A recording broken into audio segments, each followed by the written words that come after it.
is happening, everybody? I'm Larry Roberts. And I'm Sarah Lucy, and this is Branded, your comprehensive guide to creative branding. And on this episode of the podcast, we thought we'd take a little bit of a deeper dive into writing a book. Yeah, we talked about a couple weeks ago about starting the writing process and how Larry and I both are writing a book. And now we're going to go a little deeper and how we really make it happen and the different tools that y'all can use. And I want to point out for people who are not watching but listening that we're changing it up. And Larry has foregone his red hat and is now wearing a pink hat because our brand is pink. And it makes my heart so happy. That is too funny. And, honestly, I mean, this is an opportunity to officially announce the fact that Branded is actually an LLC now. So we went into business together. It's official. Yeah, so it's So cool. proud of us. And we're going to actually talk about that on an upcoming episode. Not necessarily about how Branded became a company, but how you juggle your brand when you own multiple companies. Because I have Red Hat Media, and now I have Branded as well. And Sarah has Favorite Daughter Media, and now she has Branded as well. So how do we keep our uniqueness within our own brands while at the same time doing justice to our co-brand? So it's an interesting journey for sure, but we're going to dig into that a little bit deeper in an upcoming episode. For sure. But back to books. So your book came out a couple weeks ago. Yours is official. You're an author. It's amazing. And just this morning, on the day we're recording this, my illustrator got me back the first draft of the illustrated version of my book. And God, I'm so obsessed with her. She is so amazing. It's Jasmine Designs out of Australia. And it kind of like gets me thinking about all the steps that went into this. So when I think like we talked a lot about starting that process and kind of figuring out what your book's going to be about and like why we're going to write a book. But when you started with your book, how did you actually get started? Like, how did you figure out the template or the outline? Like, what did you use? I feel like I know the answer, and it's probably ChatGPT. Spoiler alert. Yeah. It was ChatGPT, man, because, and I don't recall, honestly, if I told the story on the previous episode of the show, but in case you're a new listener, I had to have a book. And it's because I got exposed. I flew out to San Diego, did a talk for Entrepreneurs Organization, and the talk was on AI, and it went really well. And after I came off stage, a lot of the members were coming up saying, "Hey, thanks for coming out, blah, blah, blah. Would love to buy your book." Problem was there's no book. So I was super, super exposed in that moment and knew I couldn't get, I couldn't be exposed like that again. So I went home and immediately thought, well, I just did a talk on using AI for content creation, and I'd spent the whole year last year talking about it. So kind of made sense for me to try to figure out how to write a book with ChatGPT. And that's what I did, man. I sat down and did some persona modeling of myself within ChatGPT, and thought that I would mix it up because there's a couple of things that I love to talk about. Well, there's a few. There's podcasting, there's branding, and then there's AI. So I thought I would leverage AI to write a book about branding. And in that book about branding, of course, we talk about podcasting. So using ChatGPT, I was able to wrap up all three, the trifecta of what I focus on, and it worked out extremely well. Yeah, I used ChatGPT a little. I actually discovered a different tool called Chapterly, which is an AI tool specifically for writing a book. And what I really liked about it was it would break it up into chapters for you. So, but not create the chapters, not create the content, but just give you a template that's just section 1, chapter 2, chapter 3. And that was really helpful for me because if I just looked at the blank document, I would have not written the book. Right. And then it gives you the option to then have it help you write it, which I didn't really use. I just used it for the template. And the thing that I found was that I could not get my thoughts together enough that it took me probably 4 attempts to even come up with the concept of my book. I just kept changing it. Because it's like you had said, you have the things that you were really talking about. You ended up hitting that trifecta. I tried to shove everything into this book, and then I had to just keep taking things out because it was getting so messy. I had an entire section about branding. I thought the book was going to be about branding. It is not about branding. I leave that out completely now.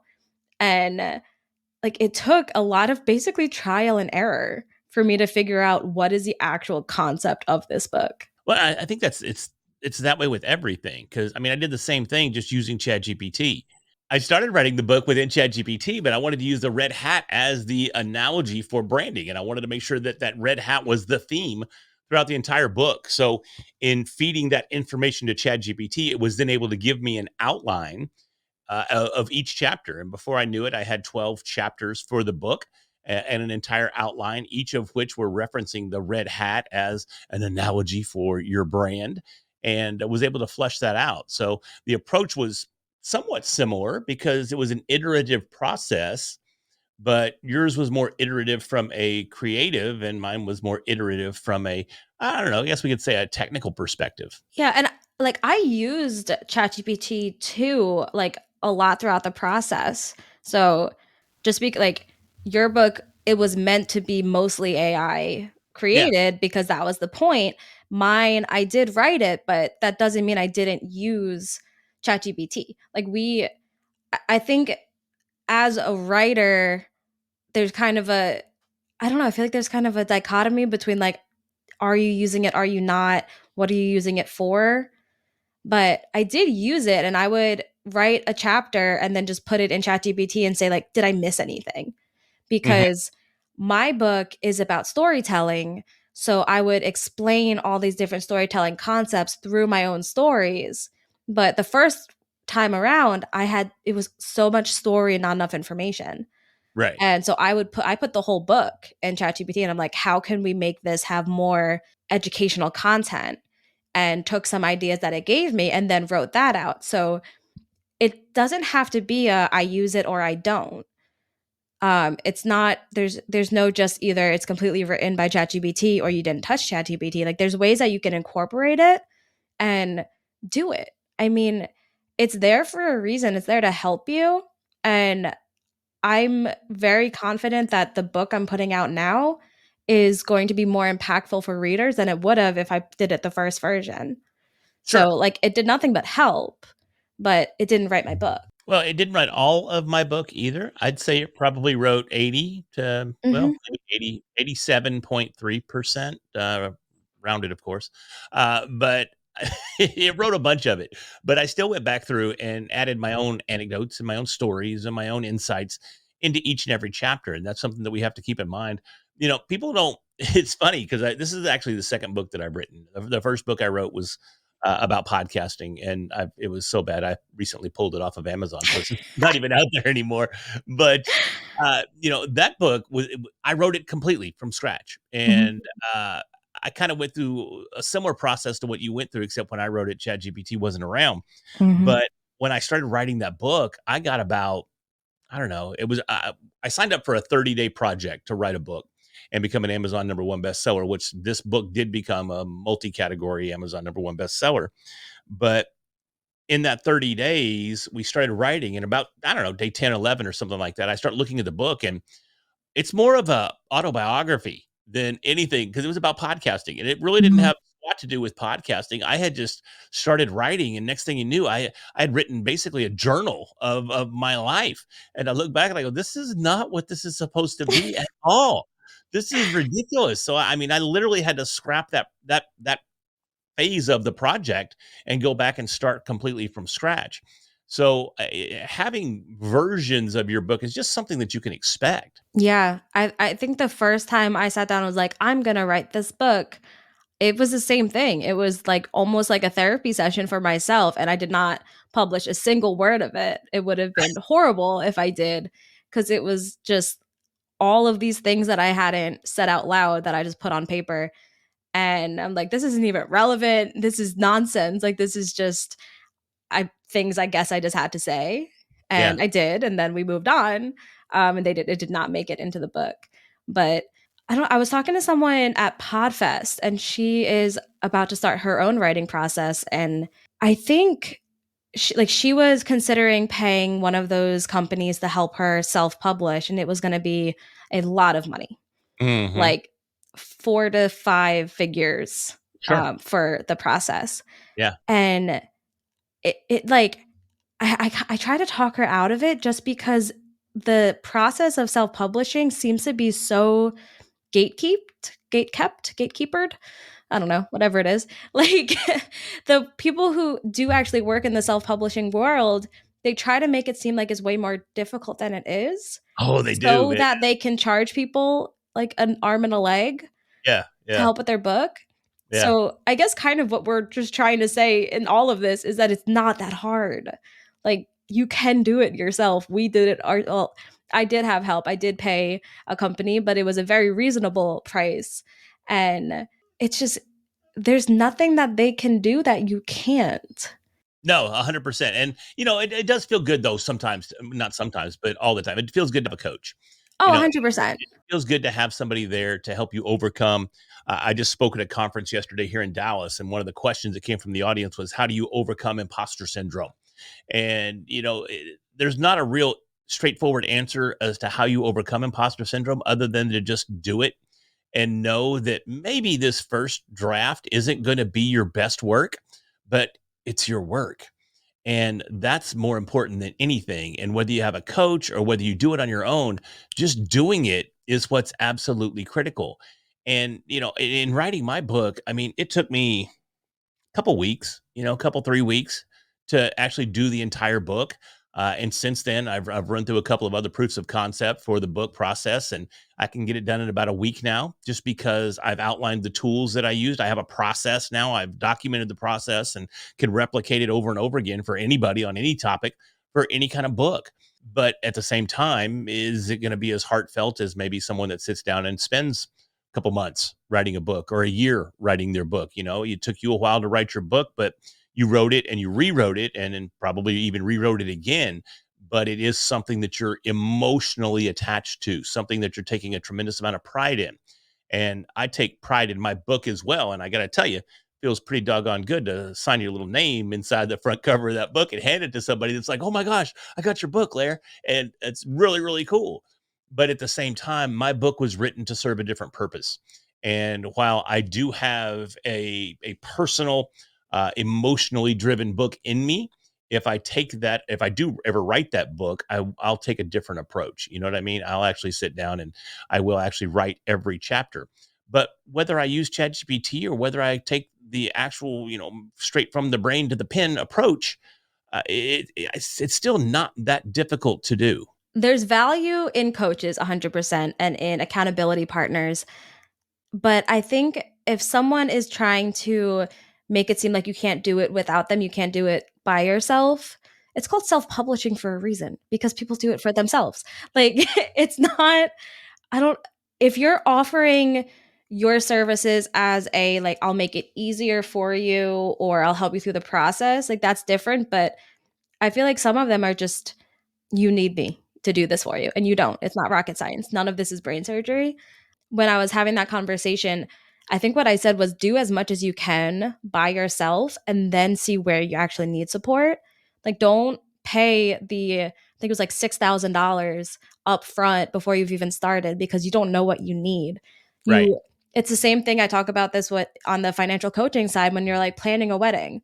Put the money towards the things that are going to be the most important for you, which is usually like the photographer, the video and the food. The rest is not that important. So have someone professionally proofread it. Have someone professional that's going to edit it.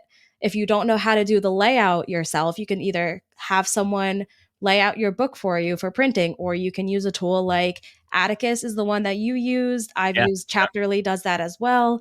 Like there are tools to do that. I'm having my book fully illustrated. And with that, I'm actually doing it on a barter system. I'm going to help her with her podcast. But I 100%, I told her, you are not allowed to do this for free for me because she had offered to do my cover for free.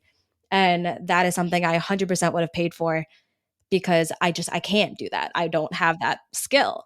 So pick out the things that you know you can't do yourself. And that's what you hire someone to do.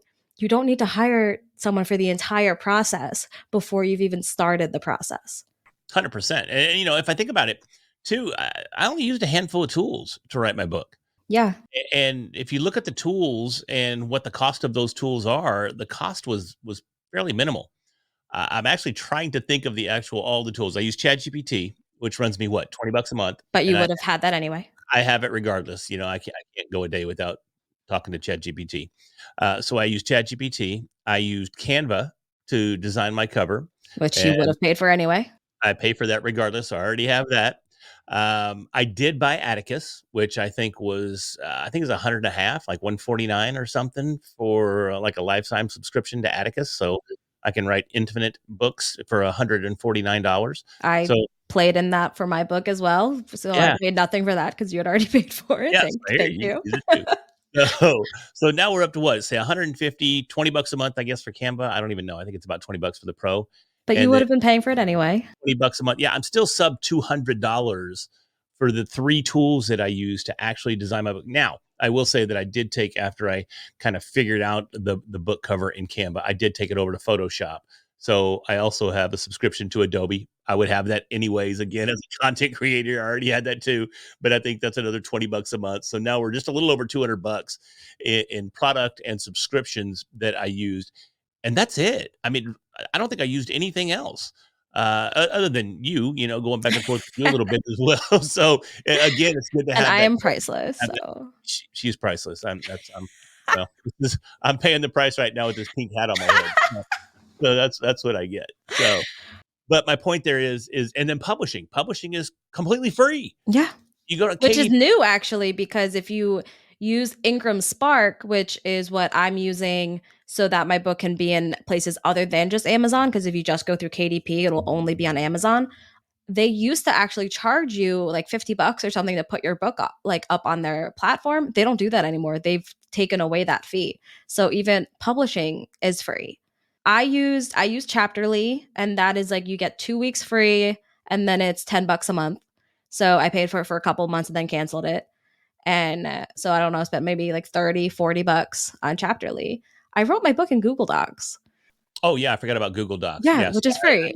use Google Docs. I took it out of ChatGPT and stuck it in Google Docs for the Hmm. formatting and chapterizing. I guess is that a Yeah. word?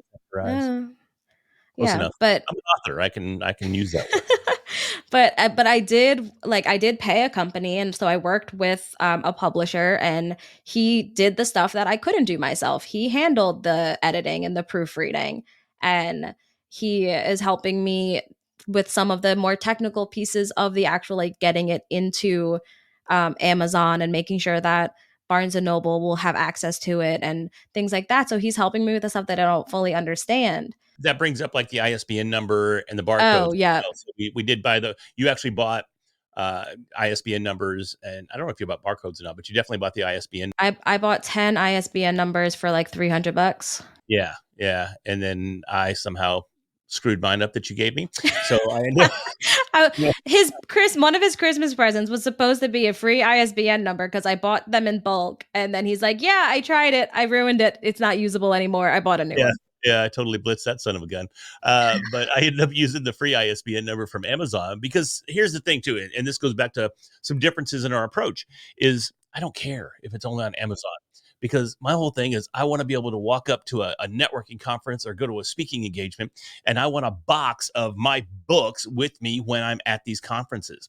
And I don't care if they're only available on Amazon. I don't really have these delusions of from my perspective only, delusions of author grandeur of being in these nook bookstores or Barnes and Noble. I don't care because for me personally, that's not the purpose of this book. It Yeah. doesn't fulfill that desire. Now, if I ever write that real book, and I'm using the term "real" in quotes, because what I have is a real book. But if I actually write that heartfelt memoir of mine, then yeah, I'll want to take that approach. So it really just depends on what your goals are for your book and what you're looking to accomplish. Something I also learned that was really interesting, because I was one of my biggest things. I mean, like I did have the delusions of I actually want my book in stores, and And that's E and perfectly fine. even if it meant I sneak into a store and put my book on a shelf, like, my book was gonna end up in stores. Sure, sure. But I didn't realize that you can get your book in a store just by kinda asking nicely. Like, it's not that hard. I want Yeah, so a couple, if you go to like a local bookstore that's like an independent bookstore in your area, a lot of them will have a consignment program. So you actually just buy like a case of your book from author copies, which you can usually buy for about $3 a copy, and you just give them to the store. They'll sell them in their store and then give you a percentage of the profit. And so I'm doing that at a couple stores, but I went to a Barnes and Noble. There's two near me. I went to one and I had asked if they do like a consignment program or if there's any way I could do some kind of book launch, book signing event. And she's like, "Well, we don't do a consignment program because that's a lot of paperwork, but just send us the ISBN number when it comes available and we'll just order it." I'm like, "So you'll just sell my book in your store?" In the same store that sells like all of these authors that are famous and successful that I grew up reading, like you'll sell Right. my book, the one Right. with my name on it? And she's like, "Yeah, just give me the ISBN number." And I almost started crying. Yeah. I'm like, I can actually have my book on the shelves in Barnes and Noble. All I had to do was just ask you. Just uh-huh. And she said that she can't do a signing because they stopped, that specific store stopped them after COVID.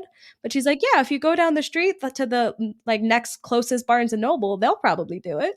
So I went to that store and she's like, yeah, just send me the ISBN number. And I'm like, Yeah. I don't It's understand what's happening right now.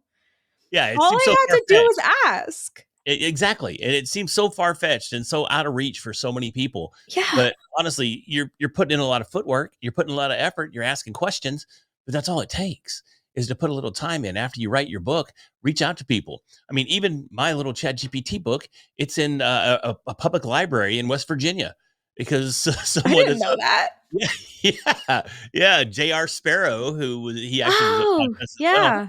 He reached out to me random, goes, "Hey, bro, I'm on the committee for the West Virginia Public Library or something. Love to get your book in there for you." He sent me a little form. I filled it out. So now, under the red Hey, hat, JR, send me that form.